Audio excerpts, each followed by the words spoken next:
జగన్ రెంటిపాళ్ల ఘటనపై పోలీసులు చర్యలు మొదలుపెట్టారు. 113 మంది వైసీపీ నేతలకు నోటీసులు ఇచ్చారు. విచారణకు మాజీ ఎమ్మెల్యేలు గోపిరెడ్డి శ్రీనివాసరెడ్డి, అన్నాబత్తుని శివకుమార్ హాజరయ్యారు.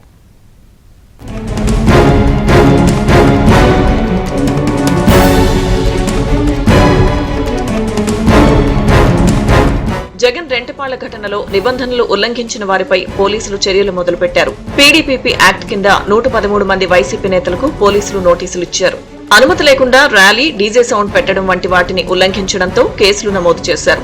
మాజీ మంత్రి విడుదల రజని, మాజీ ఎమ్మెల్యేలు నంబూరి శంకర్రావు, బొల్లా బ్రహ్మనాయుడు, కాసు మహేష్ రెడ్డి, గోపిరెడ్డి శ్రీనివాసరెడ్డి, అన్నాబత్తుని శివకుమార్, దేవినేని అవినాష్ తో పాటు పలువురు వైసీపీ నేతలపై కేసులు నమోదు చేశారు. ఈ కేసులో పోలీసుల ముందు అన్నాబత్తుని శివకుమార్, గజ్జల సుధీర్ భార్గవ్ రెడ్డి హాజరయ్యారు. మిగిలిన వైసీపీ నేతలు త్వరలో హాజరు కానున్నట్లు సమాచారం.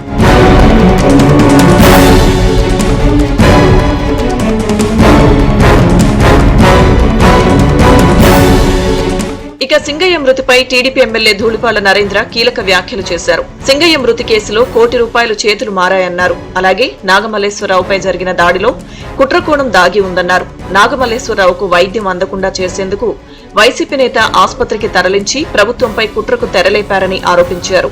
తనపై జరుగుతున్న దుష్ప్రచారంపై ఫిర్యాదు చేస్తామన్నారు. జగన్మోహన్ రెడ్డి గారు కారు కింద పడితే నాకు చెప్పడం ఏంటంటే అనధికారమైన సమాచారం ప్రకారం ₹1 కోటి చేతులు మారినాయి అని చెప్తున్నారు.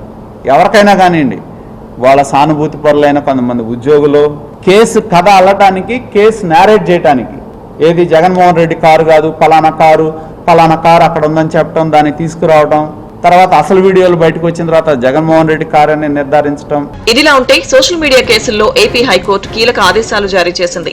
సోషల్ మీడియాలో అనుచిత, అభ్యంతరకర పోస్టులు, వ్యాఖ్యల కేసులో నిందితులకు రిమాండ్ విధించే సమయంలో సుప్రీంకోర్టు మార్గదర్శకాలను పాటించాలని ఏపీ హైకోర్టు పేర్కొంది.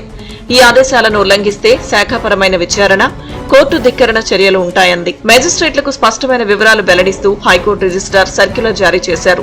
అలాగే నిందితులకు రిమాండ్ విధించే సమయంలో Arnesh Kumar versus state of Bihar కేసులో సుప్రీంకోర్టు మార్గదర్శకాలు పట్టించుకోకుండా మేజిస్ట్రేట్లు నిందితులకు రిమాండ్ విధిస్తున్నట్లు కోర్టు దృష్టికి వచ్చిందని హైకోర్టు తెలిపింది. 3 నుంచి 7 సంవత్సరాల శిక్ష పడే ఇలాంటి కేసుల్లో ముందుగా విచారణ చేశాకే మేజిస్ట్రేట్లు నిర్ణయం తీసుకోవాలని హైకోర్టు స్పష్టం చేసింది.